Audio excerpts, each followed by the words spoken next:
Bonjour, Martin Desmarais pour Assar, agriculture sour-récolée. Aujourd'hui, qu'est-ce qu'on va faire? Nos petites tâches du dimanche. On va en profiter, il fait beau soleil.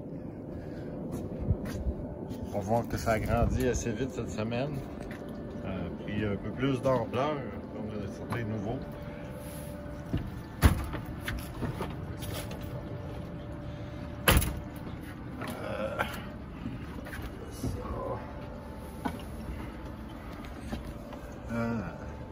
Quand même, tout le monde va bien.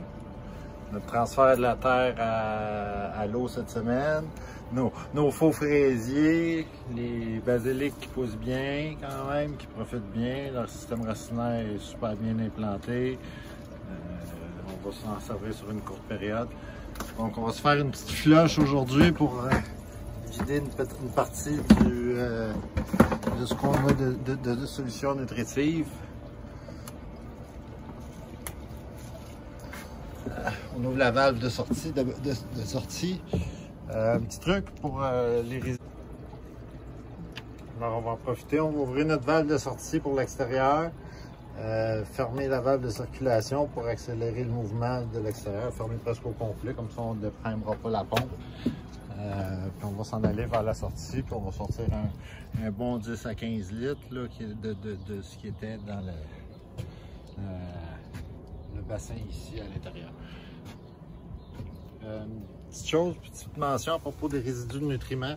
Peu importe quels qu'ils sont, si on les rejette dans l'égout, ça devient polluant. Mais il y a tellement d'autres façons de les réutiliser dans nos jardins. C'est ça pour arroser vos plantes intérieures. C'est d'autres façons de ne pas les relâcher dans l'égout. Les nutriments, avoir des phosphates ou d'autres dérivés qui sont non désirables dans l'eau d'égout.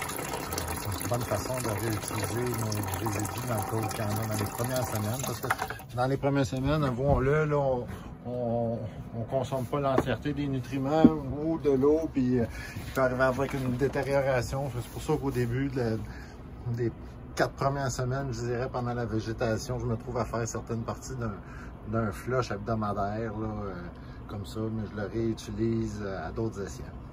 Pendant que ça se vide. Puis après ça, je vous montrerai tantôt le mélange et le remplissage. À suivre. Donc, une fois la partie qu'on voulait retirer, puis qui nous attend à l'extérieur pour les autres usages qu'on va pouvoir en faire. À l'intérieur, on va pouvoir remixer une nouvelle batch de soupe pour une quantité de 20 litres. Donc, en concentration maximale à ce moment-ci en Aquavega, à 20 ml par 10 litres. 25.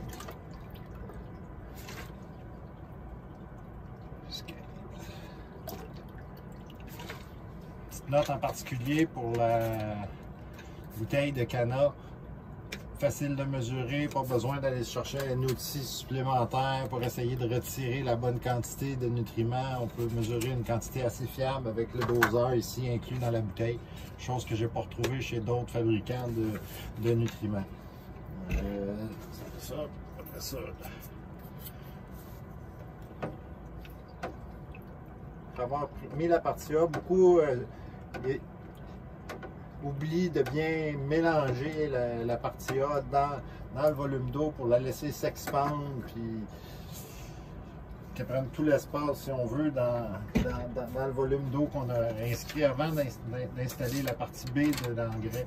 Parce que si l'engrais a tendance à se retrouver au fond, puis s'il n'est pas bien mélangé, puis qu'il n'y a pas eu le temps d'un peu s'expandre dans l'eau, bien, il peut y avoir une précipitation à ce moment-là qui se pose là, dans le fond. Là. Puis si vous avez une précipitation blanche là, ou quelque chose de genre qui se trouve dans votre bassin lorsque vous mélangez votre mélange de nutriments, c'est parce que vous avez probablement résulté avec du gyps ou quelque chose du genre, là, une mauvaise concentration chimique là, entre les nutriments. Je me concentre un peu sur ce que je fais. Avec le B, c'est un petit peu moins facile parce que le liquide est 100% transparent, mais la bouteille fait quand même très bien le travail. La deuxième partie de l'Aquavega, le B, je remélange à nouveau.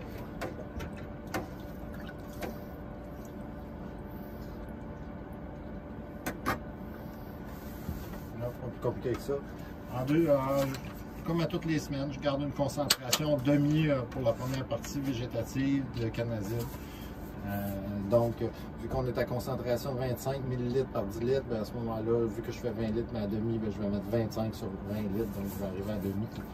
Et donc, une fois 25, qui est presque la pleine doseur, voilà pour le canazine. Qui évite aussi d'avoir beaucoup de résidus dans le fond, des systèmes de rail, qui peut aussi aider qui aide aussi la division cellulaire en nettoyant la cellulose. C'est un peu le travail du canazine. C'est comme ça qu'il trouve son effet dans le système comme tel, puis au niveau des plantes, en favorisant puis en facilitant la division cellulaire. Comme on a encore des plants en établissement, on va mettre un petit dosage de 25 environ, 20 du Rhizotonic XP. Là, donc on va arriver à 10 ml sur 20 litres. On espère cette semaine qu'on va pouvoir inclure des fraises. C'est un peu pour ça aussi que j'ai des nouveaux plants, des plants de fraisiers qui ont été hivernisés, qui devraient être accessibles. Le sol me semblait dégelé ce matin, donc j'ai été les arroser pour voir si je pourrais pas les sortir en fin de journée après la journée de soleil qu'on a en cette belle Pâques. Donc voilà, c'est mon dosage pour la semaine 3. Il ne me restera qu'à utiliser. Moi, je suis un peu paresseux, j'aime bien utiliser des pompes. Je n'ai pas encore une pompe qui a été montée de façon permanente pour la distribution, mais bon, ça va faire le travail.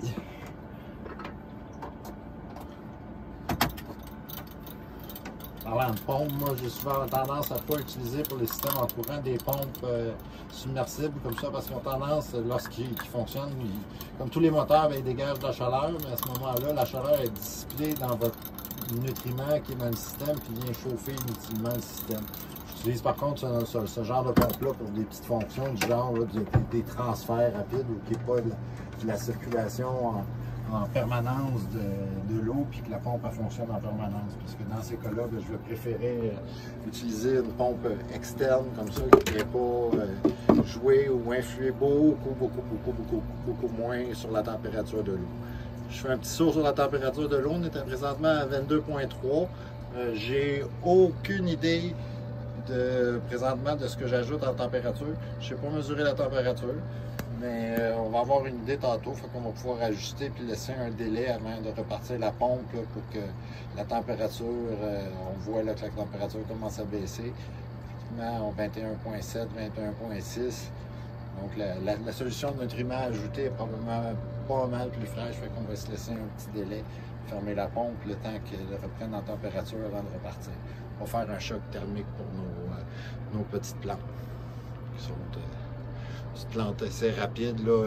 Première saison, disons, on avait 4 semaines, fait qu'on a choisi quelques plants, là, basilic, certaines salades, certains autres haricots là, pour faire quelque chose de spectaculaire, puis voir quel genre d'ombrement on pourrait offrir dans la serre l'hiver prochain. Donc, je vous remercie. Ça devrait être tout pour tout de suite. Martin Desmarais, HSAR, Agriculture Hydroponique sur Récollet. Merci beaucoup. À la prochaine.